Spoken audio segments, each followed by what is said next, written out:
တွဲခေါ်တယ်တွန်းပို့တယ်တွဲခေါ်တယ်ဆိုတာဥအောင်ကလုပ်ငန်းစအောင်မြင်တဲ့အခါမှာသားသမီးတွေကိုတွဲခေါ်တယ်တချို့ကကြတော့ငါလှုပ်ကြွေမယ်မင်းတို့ဘာမှမလုပ်နဲ့အခုဥအောင်တို့စပြီးတော့အဆင်ပြေတဲ့အခါမှာသားသမီးတွေကိုနေရာစပေးပါတယ်လုပ်ငန်းတွေအကုန်လုံးကိုသူတို့တာဝန်ချပေးတယ်အဲ့ဒီအခါမှာသူတို့တွေကလုပ်ငန်းလှုပ်လာနိုင်တဲ့အခါမှာဥအောင်2014ကနေအခု2019မှာအပြောင်းလဲတစ်ခုလုပ်ပါတယ်လေးဓာတ်တိုက်အကောင်းကြီးကိုဥအောင်ဖျက်လိုက်တယ်အခုဒီ6ဓာတ်တိုက်ပြင်ဆောက်တယ်ဒါကြွားကျင်တာမဟုတ်ဘူးနော်လောကမှာပြောင်းသိရင်ပြောင်းရမယ်ဘာဘူးလို့ဥအောင်ဒီနေရာမှာရွှေတန့်စင်လုပ်ငန်းလုပ်တယ်ရွှေတန့်စင်လုပ်ငန်းဆိုတာမြို့လေကောင်မှာလုပ်လို့မရဘူးဒီနေရာမှာပဲလုပ်လို့ရတယ်အဲ့တော့ဒီနေရာကအောင်မြင်ဖြစ်တယ်ဘာကြောင့်လဲရွှေလော်တဲ့ဗရိန်ဒီလုပ်ငန်းဒီနေရာမှာပဲရှိတာဖြစ်တဲ့အတွက်လေးဓာတ်အဆောက်အဦနဲ့ဘယ်လိုမှမဖြစ်တဲ့အတွက်အဲ့ဒီအကောင်းကြီးသိန်း4000 5000တန်းတာဖြည့်ဆည်းပေးလိုက်ရတယ်အခုဒီကအနည်းဆုံးသိန်း2000 3000 4000လောက်ကုန်မယ်ထပ်ဆောက်တယ်ဘာဘူးလို့ဆောက်တာလဲကိုယ့်ရဲ့နာမည်ကြီးတဲ့ရွှေဆိုင်က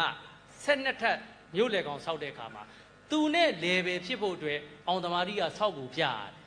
တော့ပတ်စံဆိုတာတို့လူတွေပြောချင်တာတချို့ကနှမျောတယ်မရဘူးသူများစီကပတ်စံလို့ရင်ယုံကြည်မှုအပြည့်လုပ်ပေးရတယ်အောင်သမားကြီးရွှေဆိုင်လို့လူထင်ကြီးအောင်လူတန်မိုးထားအောင်လူလေးစားအောင်မင်း Rolls-Royce ကားတို့ Land Cruiser တို့ Lexus တို့အများကြီးမစီးနဲ့တိုက်ကတော့ဖြစ်အောင်ဆောက်ရမယ်တချို့ကအရန်နှမျောတယ်ပတ်စံလူချင်းရင်သုံးသိတဲ့နေရာသုံးရတယ်ပြောင်းတဲ့နေရာပြောင်းရတယ်ဆိုတာကိုဒီတပ်ပုံလေးတွေကပြခြင်းဖြစ်ပါတယ်တွန်းပို့